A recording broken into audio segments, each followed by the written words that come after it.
सकता है। नमस्कार बच्चों, प्रणाम सभी को। 9th क्लास के बच्चों के फ्रांसीसी क्रांति 1789 ईस्वी हम आज ये टॉपिक पढ़ेंगे और वाकई बहुत दिन हो गए पढ़े हुए, तो पूरे उत्साह के साथ शुरू करेंगे। और टॉपिक जो है वो बहुत अच्छा है अगर आप उसे ध्यान से देखते हैं, ध्यान से समझते हैं तो जैसा कि मैंने पंक्ति कही है उसे वापस दोहरा देती हूँ मैं। सबके एक समान अधिकार होते हैं, बिल्कुल होते हैं, और हर व्यक्ति बराबरी का दावा कर सकता है। हमारे भारत में हमारे जो अधिकार हैं, मौलिक अधिकार, वो 6 हैं। उसमें से समानता का अधिकार और स्वतंत्रता का अधिकार जो है वो बहुत इंपॉर्टेंट अधिकार है, और दोनों अधिकार जो हैं वो इस पंक्ति से शुरू करते हैं। लेकिन ये अधिकार जो कि हमें जन्म से ही मिले हुए हैं और बहुत सहजता से, हमने इसके लिए कोई मेहनत नहीं की है, इसलिए शायद हम इन अधिकारों का औचित्य नहीं जान पाते, महत्व नहीं जान पाते हैं। लेकिन वाकई इन अधिकारों को प्राप्त करने के लिए इस विश्व में जो सबसे पहली क्रांति हुई थी वो है फ्रांसीसी क्रांति। इसी को ही हम इस आज के टॉपिक में पढ़ेंगे। सबसे पहला जो प्रश्न उठता है वो ये कि ये क्रांति कब हुई थी, तो आप याद रखें ये क्रांति हुई थी 1789 ईस्वी को।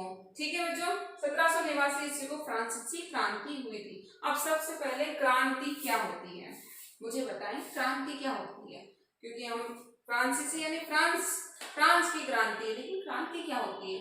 जब बहुत कम, मैं आपको समझा देती हूँ, जब बहुत कम समय में अधिक परिवर्तन होते हैं तो क्रांति का रूप ले लेते हैं। जैसे 1857 की क्रांति, औद्योगिक क्रांति, हरित क्रांति। तो जो कम समय में उस क्षेत्र में बहुत ज्यादा परिवर्तन होते हैं तो वो क्रांति कहलाती है। तो यहाँ पर भी लेकिन एक मुख्य बात है, इसको मैं मिटा देती हूँ। लेकिन जब हम कम समय में अधिक परिवर्तन की बात कर रहे हैं तो क्या वो कम समय कारण में भी आता है? बिल्कुल नहीं बच्चों। कारण जब हम 1857 की क्रांति में पढ़ते हैं तो उसमें भी कारण जो है, क्योंकि क्रांति का अर्थ है कम समय में परिवर्तन, लेकिन जब उसके कारण पढ़ते हैं तो कई सालों का जो कार्य होते हैं उस सरकार के द्वारा, वो कार्य ही कारण कहलाते हैं। आपने एक फिल्म देखी होगी, आप थोड़ा सा सोचें, इस फिल्म की जब शुरुआत होती है ना, तो वो फिल्म का जो सीन है, फर्स्ट सीन है, वो क्या होता है? यानी वो जो सीन होता है उससे ही, उस सीन के द्वारा हम अंदर प्रवेश करते हैं उस फिल्म में। यहाँ पर भी आपके एक सीन दिया गया है ना, पहले वाला सीन दिया गया है बीच का, और उसके बाद कहानी शुरू होती है। तो सीन क्या है हम पढ़ लेते हैं। स्थान है पेरिस, पेरिस नगर का स्थान है, और वहां पर जो है लोग, नागरिक जो है, और समय है हमारा 14 जुलाई 1789 का।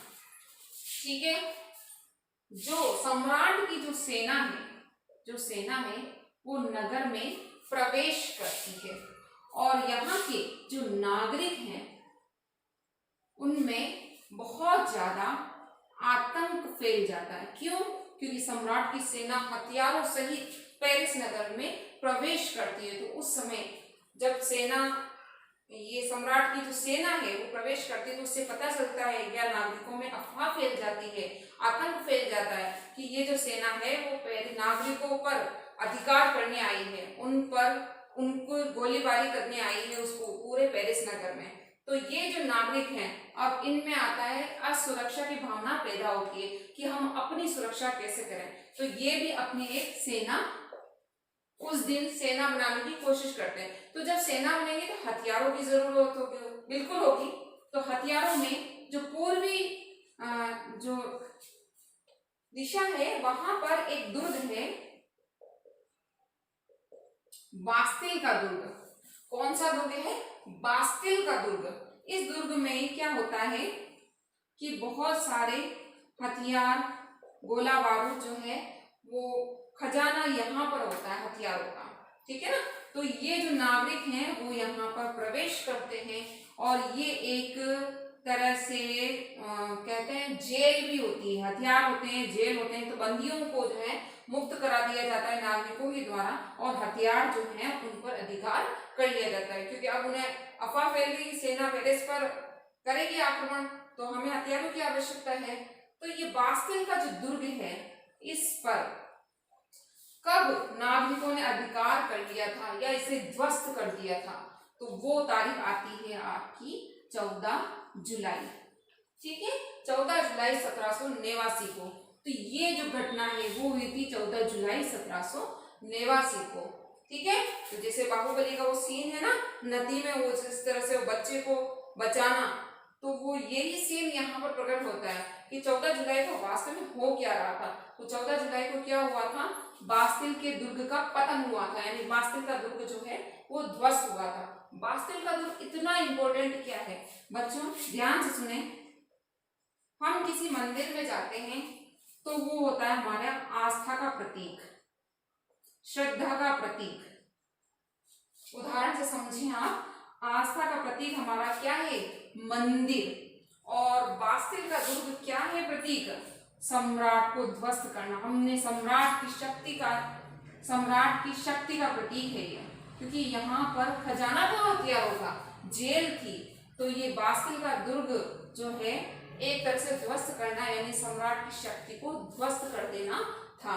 तो यहाँ से आपके पाठ की शुरुआत होती है और मुझे उम्मीद है कि आपने ये समझ लिया होगा, ये घटनाक्रम, ये सीन आपने समझ लिया होगा। और मैं कोशिश करती हूँ कि कोई भी पॉइंट, कोई भी चीज आपको बहुत अच्छे से समझा सकूं।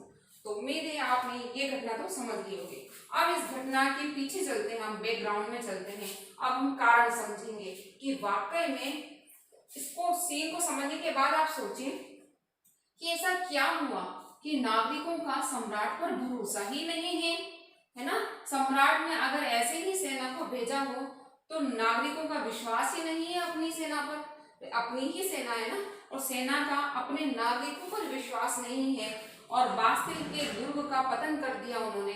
तो इस तरह से विश्वास की भावना जो है वो नागरिकों में, सेना में है ही नहीं।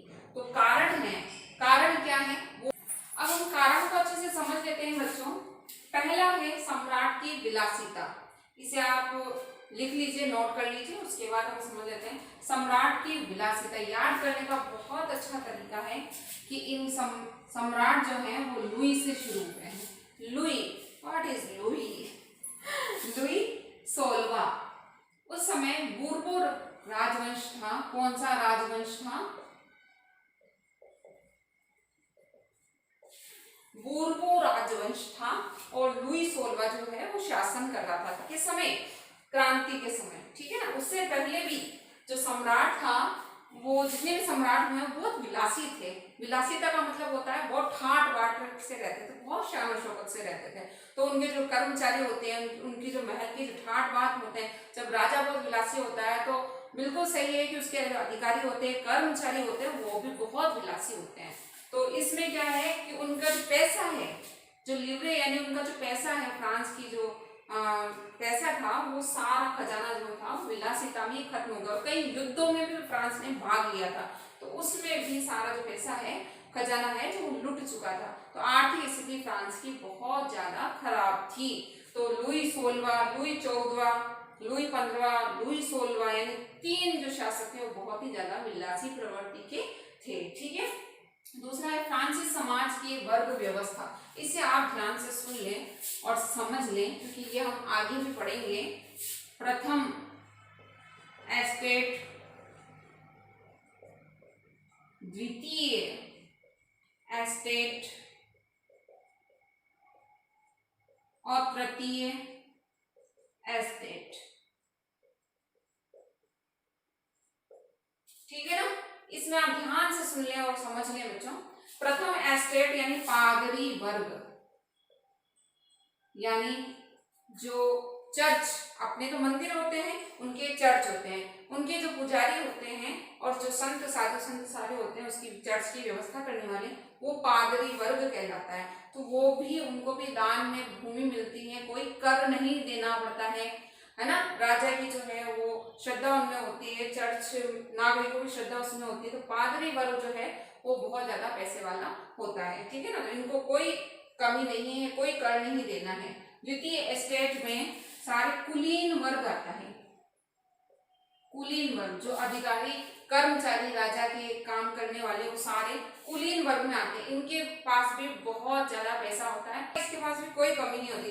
तृतीय एस्टेट में व्यापारी, व्यवसायी, है ना, मध्यम वर्ग आता है और इसके साथ ही किसान, मजदूर वर्ग जो है वो तृतीय एस्टेट में आते हैं। तो जो सरकार जो कर लगाती है वो तृतीय एस्टेट पे लगाती है, ठीक है ना। ध्यान से सुनना बच्चों, सरकार जो कर लगाएगी, जो टैक्स लगाएगी वो तृतीय एस्टेट चुकाता है। द्वितीय और प्रथम कर लगते ही नहीं है, जबकि सब ज्यादा पैसा किसके पास होता है, इन्हीं के पास होता है ना, लेकिन कर टैक्स को लगे हुए नहीं है। तो टैक्स कौन चुकाता है, तृतीय एस्टेट। जो मजदूर होते हैं, जो किसान होते हैं, जो भूमिहीन श्रमिक होते हैं, है ना, वो लोग जो है वो टैक्स देते हैं, ठीक है।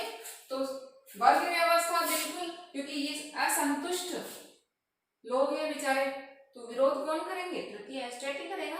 तो क्रांति में हम तृतीय एस्टेट पढ़ेंगे, इसलिए इसे ध्यान से आपको सुनना है, ठीक है। दूसरा है सरकार द्वारा लागू कर। कर में टाइथ और टाइल का नाम आता है, जो आपकी किताब में दे रखा है। टाइथ यानी धार्मिक कर और टाइल यानी सरकार द्वारा जो प्रत्यक्ष कर लगाया जाता है वो टाइल कहलाता है, ठीक है। जो चर्च द्वारा जो कर लगाया जाता है, जो धार्मिक कर लगाया जाता है वो टाइल। और टाइल कौन चुकाएगा, तृतीय एस्टेट चुकाएगा, ठीक है। फिर जीने का संघर्ष, जीविका संकट। तो टाइल और टाइल और वैसे उनके पास पैसे नहीं और सारे कर इन्हीं पर लगते हैं, ठीक है ना। तो अब उनके पास जीने का संघर्ष यानी खाने के लिए भोजन ही नहीं है, उनके पास पाव रोटी नहीं है, रोटी ही नहीं है। ये चीज हम किताब में आप पढ़ोगे तो उनके पास जीविका संकट उत्पन्न हो जाता है। उनके पास पैसा, रोजगार नहीं है, पैसा नहीं है और ऊपर से बहुत सारे कर जो हैं वो लगा दिए गए हैं, तो जीविका संकट उत्पन्न हो गया है। तो व्यक्ति के पास जब कुछ नहीं है खोने के लिए तो वो विरोध करेगा या नहीं, बिल्कुल करेगा। उभरते मध्य वर्ग की भूमिका। जो व्यापारी, व्यवसायी जो तृतीय एस्टेट में आते हैं वो पढ़े लिखे हैं, है ना। तो जो पढ़े लिखे होते हैं, जो शिक्षित होते हैं, उन्हें समझने की शक्ति कि आसपास क्या चल रहा है, तो विरोध सबसे ज्यादा वो ही करते हैं। तो मध्य वर्ग की भूमिका, हम सब मध्य वर्ग में आते हैं, तो हम सब जानते हैं कि हमारी जो राजा है, जो सरकार है, वो हम पर क्या कर रही है, तो उसकी भूमिका बहुत ज्यादा बढ़ जाती है। और लास्ट है आपके दार्शनिकों की भूमिका। जो दार्शनिक होते हैं उस समय के जो तत्कालीन, उनमें आता है एक तो रूसो, लॉक और मॉन्टेस्क्यू। ये बहुत प्रसिद्ध जो है, इन पर हम कभी बात करेंगे। रूसो, लॉक और मॉन्टेस्क्यू, ये नाम लिख लीजिएगा। ये तीनों दार्शनिक जो हैं, इन्होंने कहा कि राजा जो है वो निरंकुश नहीं होना चाहिए। राज्य की जो शक्तियां हैं, जो न्याय व्यवस्था है, वो सबके लिए बराबर होनी चाहिए। स्वतंत्रता और समानता की बात इन दार्शनिकों ने ही कही। तो इन्होंने जो कहा वो किसने पढ़ा, मध्य वर्ग ने पढ़ा, ठीक है ना। तो मध्य वर्ग ने जब इसको पढ़ा कि वाकई में सभी का समान अधिकार मिलना चाहिए, तो पर हमें क्यों नहीं मिल रहा है, तो यही चीज जो है वो उग्र भावना मिली। तो यही कारण बनते हैं, ठीक है ना। फ्रांसिस, और कल हम फ्रांसिस क्रांति की जो सारी परिस्थितियां हैं, एक घटना तो हमने शुरुआत में पढ़ ही ली, उसके बाद बास्तिल दुर्ग के पतन के बाद क्या हुआ था वो हम आगे पढ़ेंगे। ये कारण है। अगर आपको फिर भी कोई कारण समझ में नहीं आया तो आप कमेंट कर दीजिएगा बच्चों। बहुत बहुत धन्यवाद।